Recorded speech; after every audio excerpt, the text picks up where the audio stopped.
सहना भवतु सहनौ भुनक्तु सह वीर्यं करवावहै तेजस्विनावधीतमस्तु मा विद्विषावहै। ओम शांति शांति शांति। सर्वप्रथमे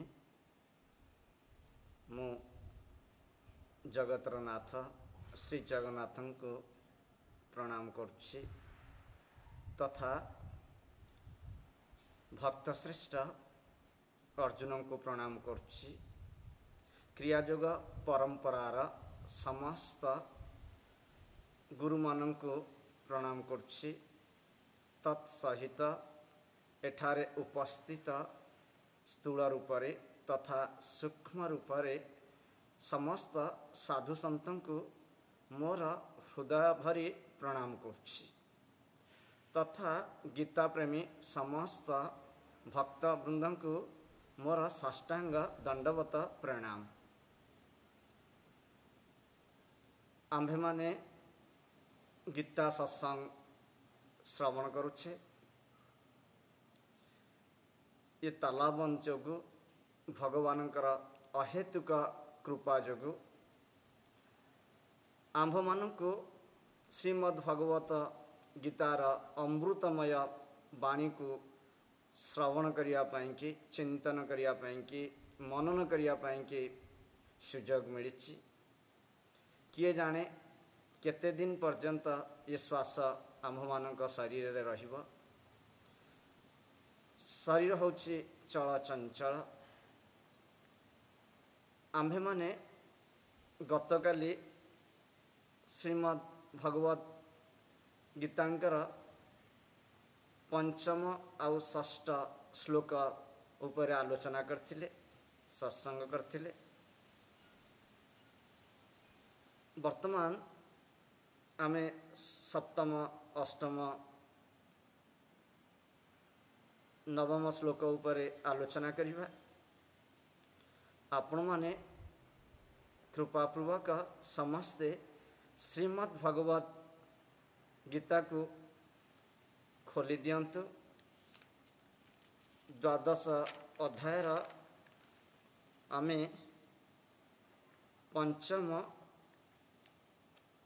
षष्ठ श्लोक को पाठ करिबा पुनर्बार। मो सांगरे आपण माने पाठ करंतु। क्लेशोऽधिकतरस्तेषाम् अव्यक्तासक्तचेतसाम् अव्यक्ता हि गतिर्दुःखम् देहवद्भिरवाप्यते ये तु सर्वाणि कर्माणि मयि सन्न्यासमत्परः अनन्येनैव योगेन मां ध्यायन्त उपासते तेषाम् अहं समुद्धर्ता मृत्यु संसार सागरात् भवामि न चिरात् पार्थ मया वेशितचेतसाम् मयैव मनोऽधत्स्व मयि बुद्धिं निवेशय निवसिष्यासि मयैव अत ऊर्ध्वं न संशयः अथ चित्तं समाधातुं चित्तं समाधातुं न शक्नोषि मयि स्थिरम् न शक्नोषि मयि स्थिरम् अभ्यासयोगेन ततः अभ्यासयोगेन ततः मामिच्छाप्तुं धनञ्जय। मामिच्छाप्तुं धनञ्जय। गतकाली आम्भेमाने षष्ठ श्लोक उपरे आलोचना करथिले। षष्ठ श्लोक रे भगवान कहउछन्ति, हे अर्जुन, जो भक्त माने समस्त कर्म मोते समर्पण करिदेई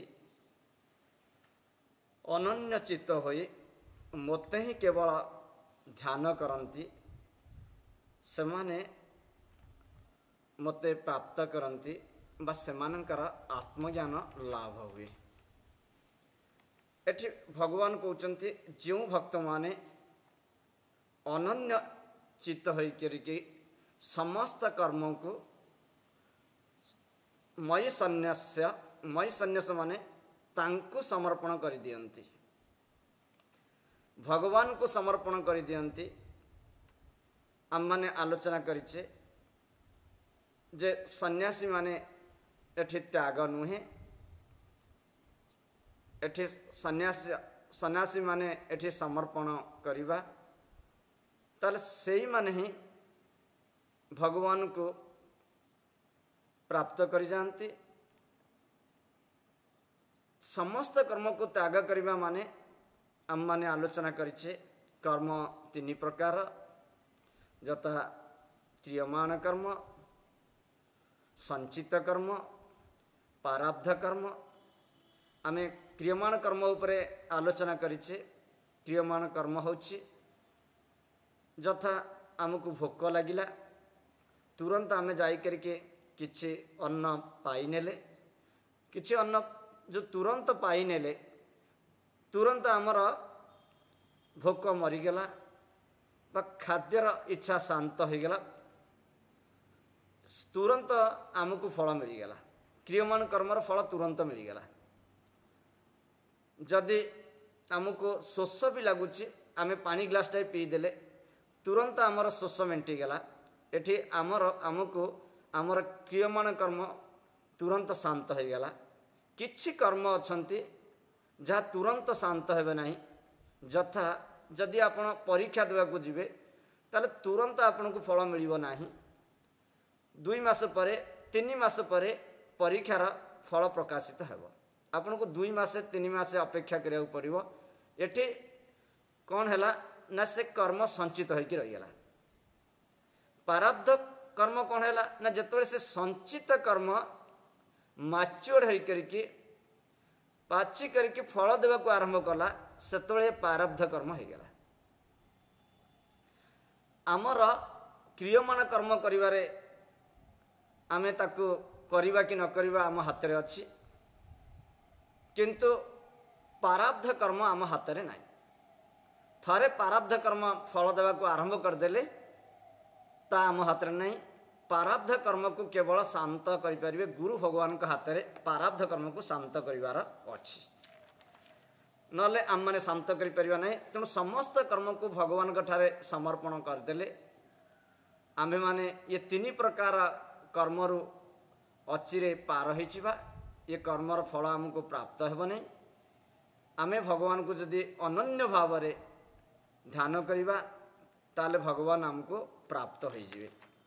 सप्तम श्लोक रे भगवान कहउचंती, कौन कहउचंती भगवान कहउचंती, तेषाम अहं समुद्धर्ता मृत्यु संसार सागरात भवामि नचिर पार्थ मया बेसित चेतसान।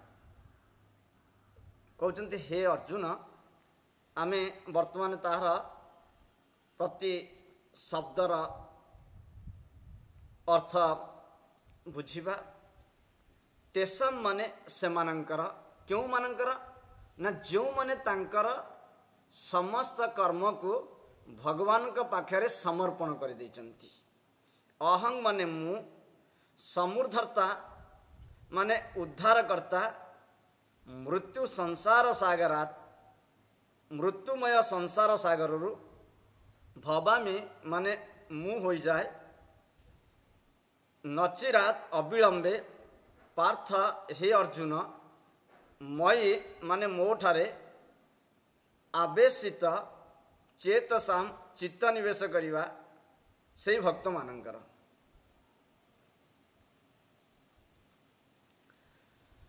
भगवान कहते हे अर्जुन हे पार्थ मोठारे मन निवेश करिथिबा बा चित्त निवेश करिथिबा सेई भक्त मानंकु मु मृत्यु रूपी संसार सागर शीघ्र उद्धार करि दिए बा सेमानकर उद्धार कर्ता हो जाए। एटी भगवान कहते क्यों मानंकु भगवान ए मृत्यु रूपक संसार सागर उद्धार कर दियंती ना जेउ माने सेमानकर समस्त कर्म को भगवान के पाखे समर्पण कर देछंती मन को भी समर्पण कर देछंती बुद्धि को भी समर्पण कर देछंती आउ भगवान के ठारे अनन्य भाव रे मन लगाई के ध्यान करचंती सेई मानन को केवल भगवान मृत्यु संसार सागर रो उद्धार कर देंती। देखंतु ये संसार होचे गोटे सागर सागर रे जेपरी सागर जेपरी जल रे परिपूर्ण जल बिना सागर आउ किछि नाही सेही परी ये संसार रे केवल मृत्यु रे परिपूर्ण ये संसार रे मृत्यु ही केवल सार आउ ये संसार रे कौन सार जिनस नाही।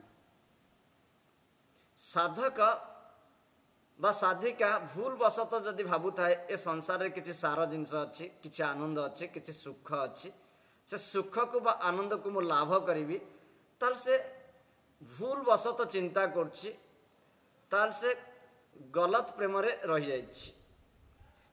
एठी भगवान कहउचंती ये संसार रे किछि हेले नाही ये संसार सार शून्य ये संसार केवल मृत्यु रे परिपूर्ण जमते प्रति मुहूर्त रे सागर रे शह शह हजार हजार तरंग उठुची पड़ुची सेमते प्रति मुहूर्त रे ये संसार रे मृत्युर लीला आपण माने देखिबे। ये संसार कौन है ना केवल मृत्यु रे परिपूर्ण तेणु ये मृत्यु रूपी संसार सागर को क्यों माने पारी हो ना जो भक्त माने बा जो साधक माने सेमानंकर चित्त को भगवान को ठारे ईश्वर को ठारे समर्पण कर देचंती भगवान को ध्यान करचंती सेमाने समस्त कर्म मध्य भगवान को दे देचंती। एठी भगवान कहते मु सेमान को कौन करे ना ये संसार रूपक सागर रू उद्धार कर दिए मृत्यु रूपक सागर। देखंतु जो माने संसार को भल पाउचंती क्यों माने संसार को भल पाउचंती ना जो माने देह धर्मी जो माने देह प्रति अधिका ममता अच्छी जो मानकर शरीर प्रति अधिका ममता अच्छी से माने ही केवल संसार को भल पाउचंती। कहीं ना देह को भल पाउथिबा लोक इंद्रिय भोग को भल पाइब तार इंद्रिय लालसा अधिका रहिबो तेणु इंद्रिय लालसा चाहूथिबा व्यक्ति से भगवान को भल पाइब नहीं तार मन भगवान के ठारे लागिब नहीं तार मन ये परिवर्तनशील संसार लागिब। देखो तो संसार कौन ना संसरति इति संसार जे प्रति मुहूर्त रे बदली जाउचे संसारति जे प्रति मुहूर्त रे जार रूप बदली जाउचे सकाळे गोटे रूप थिला संध्या को तार रूप बदली गला आउ जे असत्य ये संसार जे असत्य जार कौन सत्यता नहीं जे प्रति मुहूर्त रे जे बदली जाउचे से संसार को किए भल पाइब ना इंद्रिय कामी साधक इंद्रिय कामी साधक जदि भल पाइब ताल तार कौन हम लक्ष्य तार शेष लक्ष्य मृत्यु ही परिणत हम।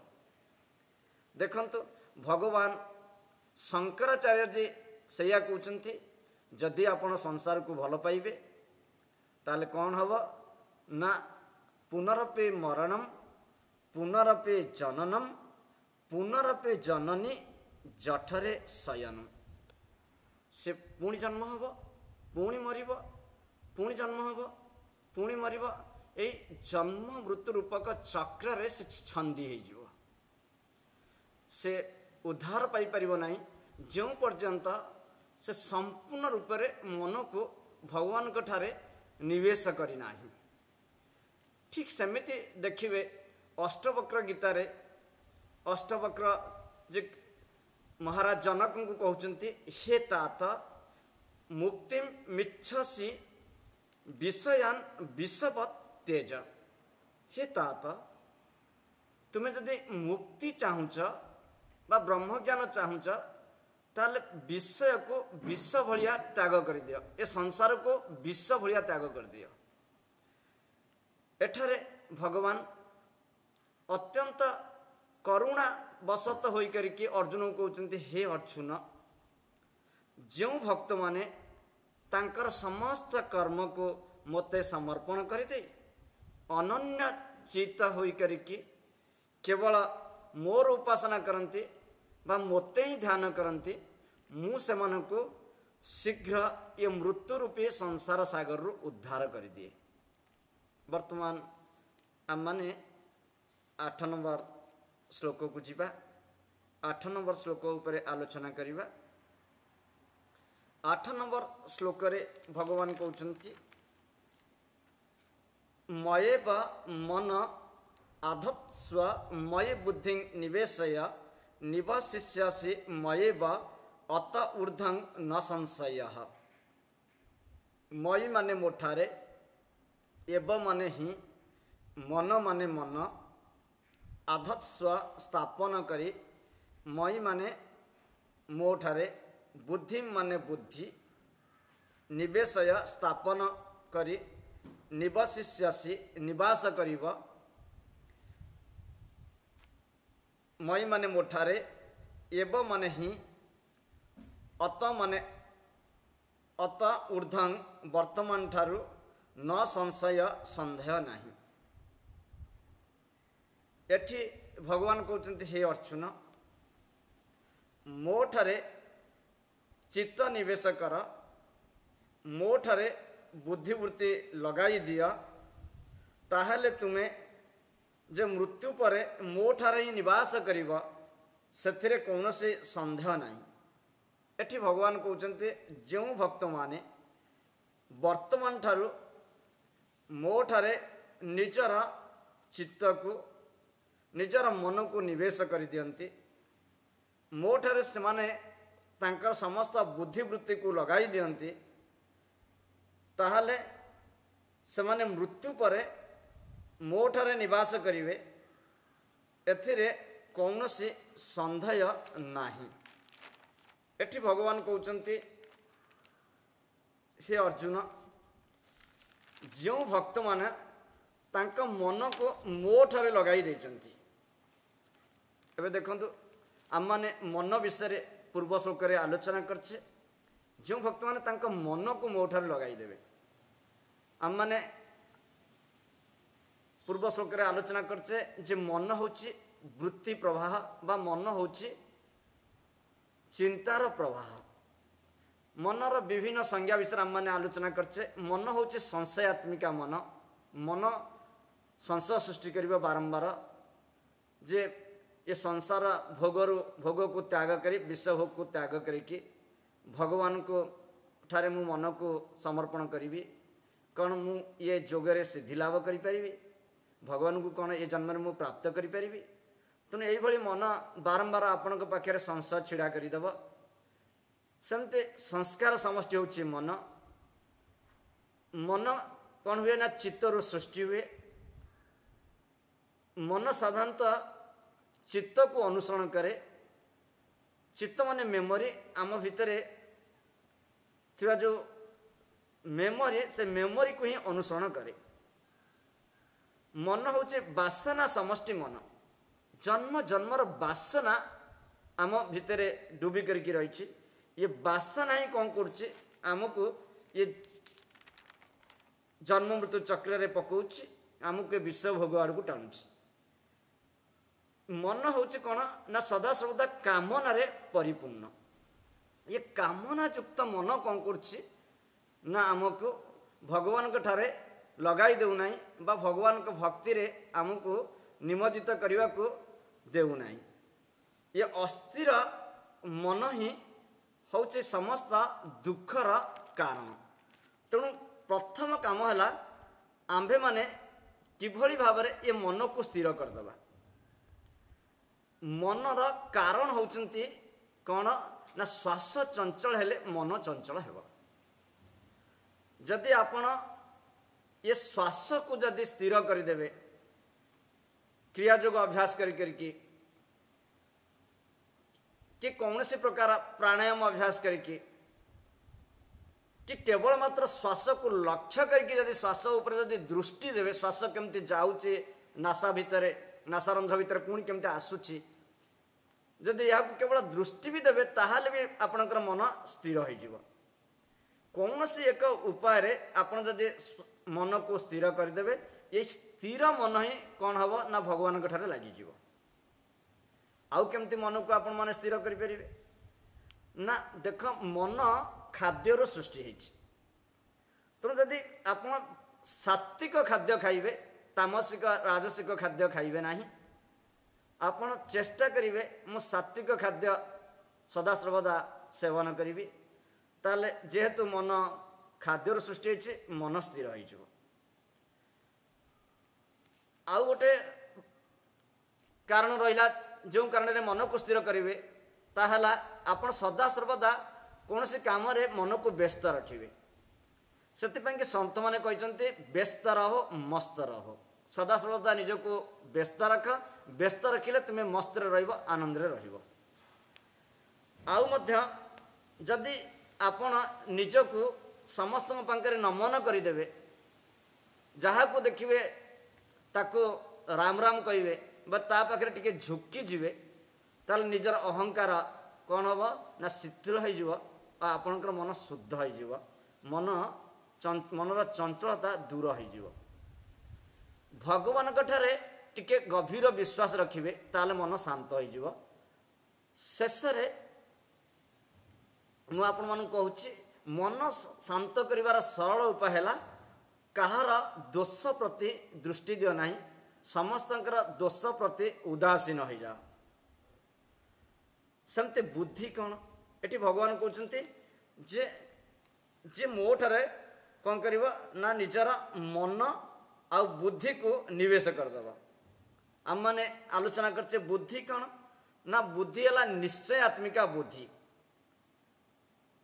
ये काम करी बा न करी जो निश्चयतार पहुँचे से हूँ बुद्धि। साधारणतः मन टिके चंचल आ बुद्धि टिके स्थिर। तेणु जो माने क्यों माने बुद्धिमान मनीष ना शास्त्र कहते जे प्रकृत निष्पत्ति ठीक समय ठीक भाव में नहीं पारे से लोक हूँ बुद्धिमान। तो प्रकृत निष्पत्ति कौन ना मनुष्य जन्म मिली भगवान को लाभ करने की जो माने बुद्धिमान लोक से माने जदि संसार प्रति आसक्ति त्याग करिकी मोहमाया को त्याग करिकी भगवान ठारे निजर मन को लगाइबा कि चेष्टा करेंगे से माने होचनी बुद्धिमान। एटी भगवान कहते हे अर्जुन मो ठारे तुम्हारा चित्त को निवेश कर मो ठारे बुद्धि वृत्ति को लगाई दिया बा मन को बुद्धि को लगाई दिया ताहले तुम्हें मृत्यु पर मो ठारे ही निवास करिवो। एथिरे कोनोसी संदेह नाही न संशय एथिरे कोनोसी संदेह नाही तिळे हेले कोनोसी प्रकार संदेह करिवो नाही काहेकि ना मु तुमको आश्वासन दउची तुम्हें जदि मन आउ बुद्धि को मो ठारे सदा सर्वदा लगाई करके रखिबो ताले तुम्हें निश्चय ही मो ठारे निवास करिवो। अभी 9 नंबर श्लोक को आम माने जिबा जो 9 नंबर श्लोक रे भगवान कौन कहते अथ चित्तं समाधातुं न शक्नोषि मयि स्थिरं अभ्यासयोगेन ततः मामिच्छाप्तुं धनञ्जय धनंजय अथ माने चति चित्तम माने मन को समाधातुम निवेश करिवा न माने नाही शक्नो से सक्षम होई परिवा मई माने मोठारे स्थिरंग माने स्थिर करी अभ्यास योगेन निरवच्छिन्न अभ्यास योग द्वारा ततः माने तेबे इच्छा माने इच्छा कर बा चेष्टा कर आप्तुम पाइबा को धनंजय हे अर्जुन एठी भगवान कहते हे अर्जुन हे धनंजय जदि मोठारे चित्त बा मन को स्थिर भाव में निवेश करि पारु ना जदि तुम मन को आउ बुद्धि को मोठारे ठीक भाग में लगाई करके ध्यान करि पारु ना तेबे अभ्यास योग द्वारा मते पाइबा को चेष्टा कर एटी भगवान कहते ताले तुम बारंबार अभ्यास कर तो अभ्यास योग कौन ना जदि मन को स्थिर करी आपण भगवान ठारे लगाई पारना जदि भक्त कि साधक जदि तार मन को स्थिर करके लगाई पारना ता मन रे बहु प्रकार चिंता